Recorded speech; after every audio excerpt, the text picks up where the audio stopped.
The fluorescent hum of a polling station on a crisp autumn morning. It's a sound both mundane and sacred, the ambient noise of democracy. A young woman, her ballot clutched in hand, pauses before the box. Her name is Chloe.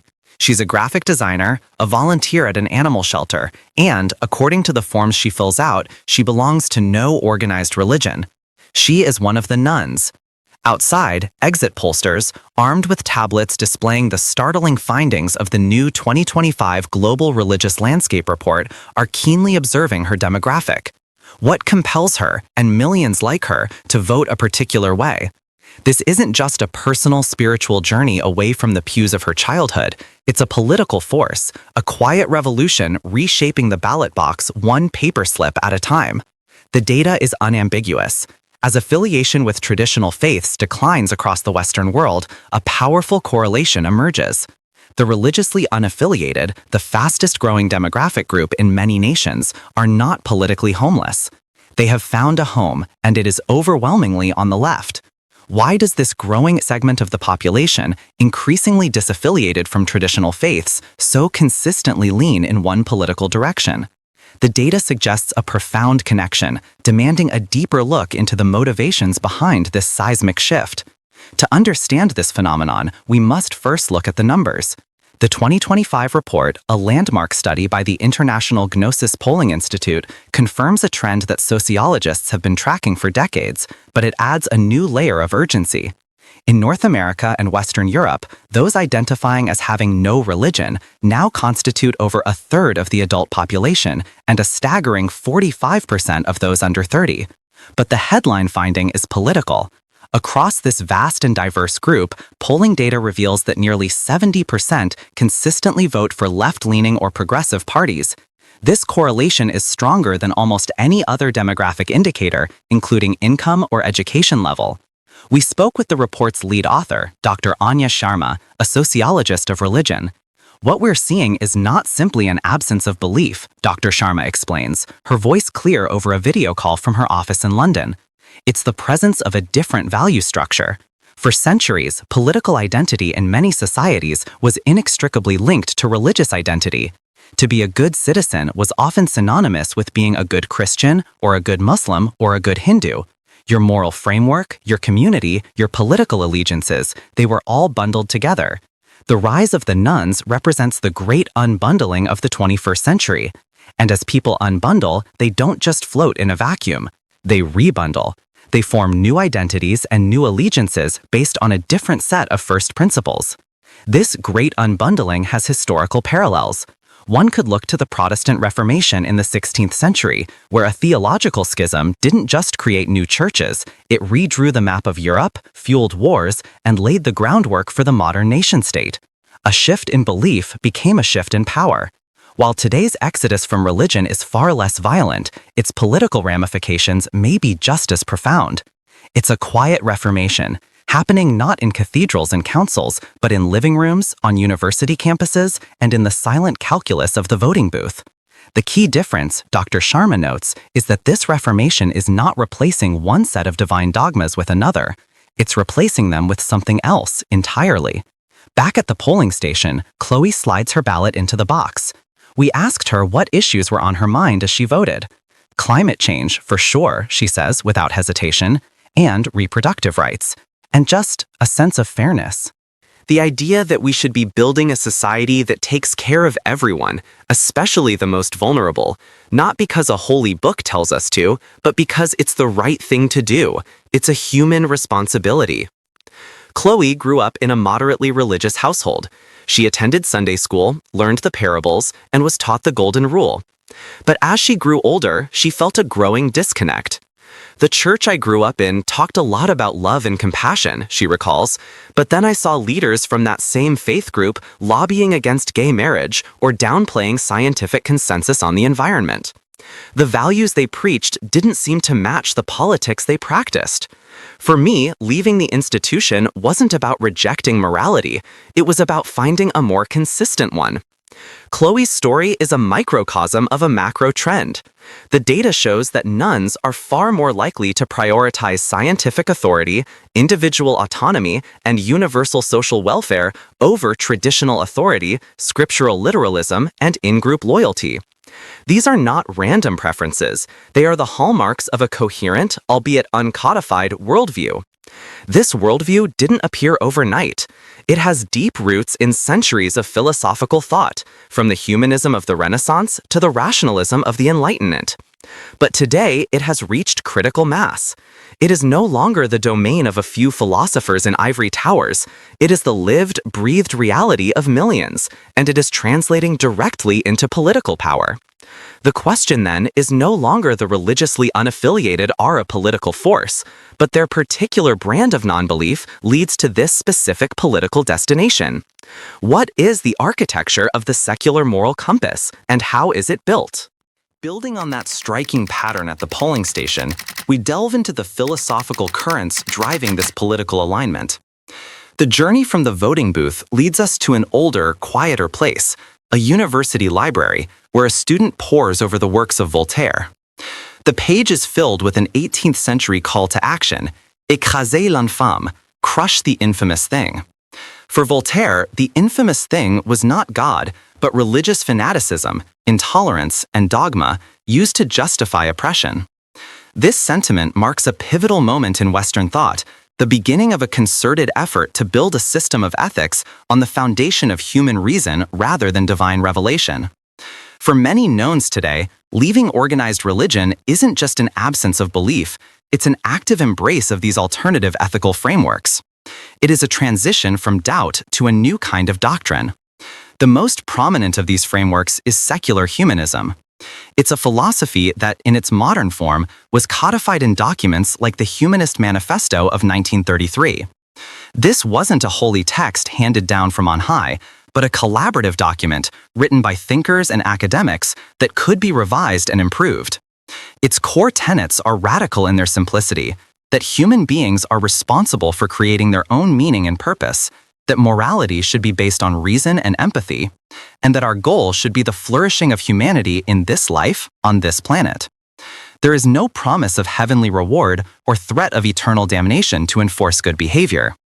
Instead, the impetus for morality comes from a shared understanding of human interdependence and a rational desire to minimize suffering and maximize well-being.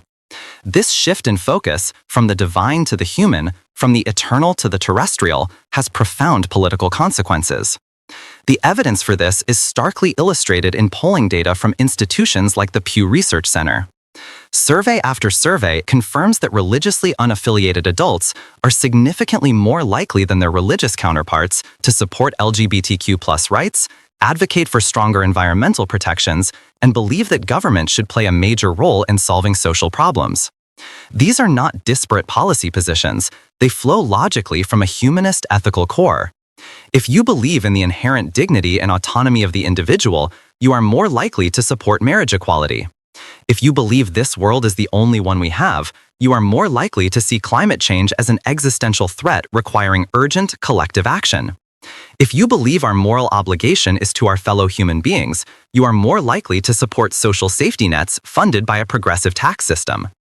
To see this transformation in a single life, we spoke with Marcus, a former evangelical youth pastor who now works as a community organizer for a secular nonprofit focused on housing justice. In my old life, he tells us, his hands clasped around a mug of coffee, our outreach was all about charity.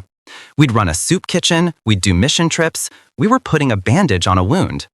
It felt good, and it was driven by a genuine desire to follow Jesus' command to care for the poor. But I started to ask bigger questions. Why are people hungry in the first place? Why is housing so unaffordable? The answers weren't in the Bible. The answers were in zoning laws, in wage policies, in the history of redlining. Marcus's journey was one of deconstruction. He began to see that the problems he was trying to solve with charity were deeply embedded in political and economic systems. My faith taught me to focus on individual salvation and personal piety, he continues. But the scale of the injustice I was seeing demanded a systemic solution. It demanded politics. When I eventually left the church, it wasn't because I lost my desire to help people. It's because I realized the most compassionate thing I could do was not to hand out another sandwich, but to fight to change the system that creates hunger. I moved from a model of faith-based charity to one of secular justice. This personal evolution from charity to justice is a powerful illustration of the broader ethical shift. It's a move from addressing symptoms to tackling root causes, a move that is, by its very nature, political. It's not merely a rejection of dogma, but an active construction of a new moral compass, one that points insistently towards systemic change and collective responsibility. How then do these individual moral awakenings coalesce into a unified, powerful force for political action in the modern age? Extending that exploration of secular ethics, we find their amplification and evolution within the digital agora. The scene is a familiar one, the blue glow of a smartphone in a darkened room. A young person, let's call her Aisha, is scrolling through her social media feed. She's not just passively consuming content, she is actively participating in a global conversation, sharing an infographic on voter suppression, debating the ethics of AI in a comments section, and connecting with others who share her secular, progressive worldview. For many knowns, these online communities and social media platforms have become the new cathedrals, the new town squares, spaces for belonging, debate, and political mobilization. Here, the ethical principles we explored, social equity, scientific consensus, individual autonomy, are not just abstract ideas. They are the very currency of communication, coalescing to forge a powerful and politically potent collective identity. This is the digital agora, a term sociologists use to describe the decentralized, interconnected network of online spaces where public discourse now happens.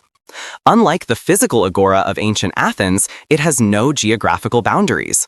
It is a space where a former evangelical in Texas can find common cause with an atheist activist in Stockholm and a humanist student in Seoul.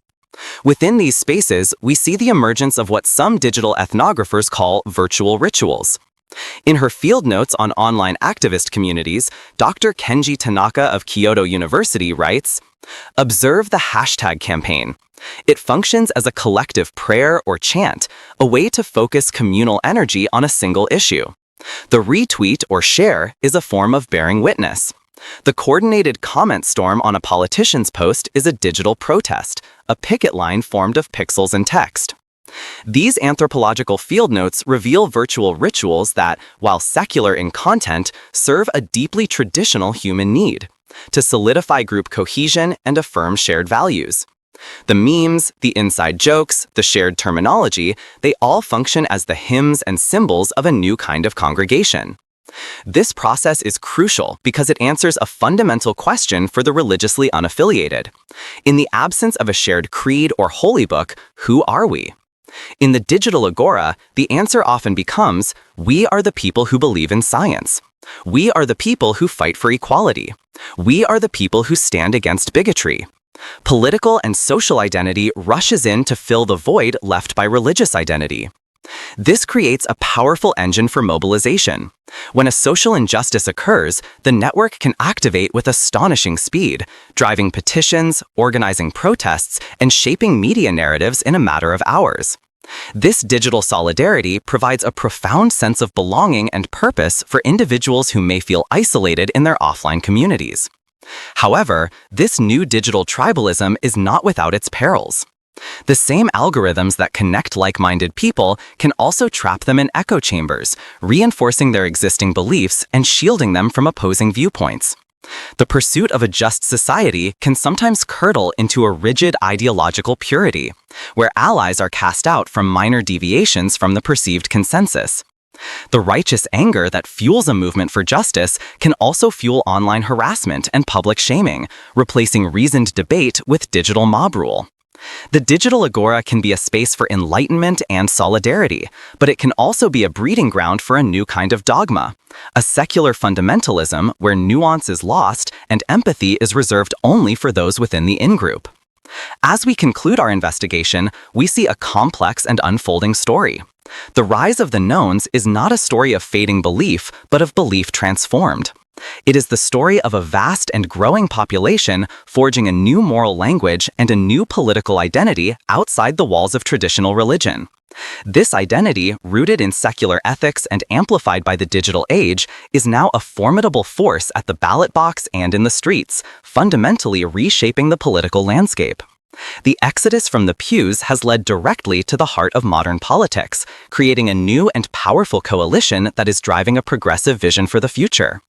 The long-term consequences of this shift for the fate of democracy, the nature of community, and the future of faith itself are still being written, not in scripture, but in lines of code, in protest signs, and on millions of ballots one by one.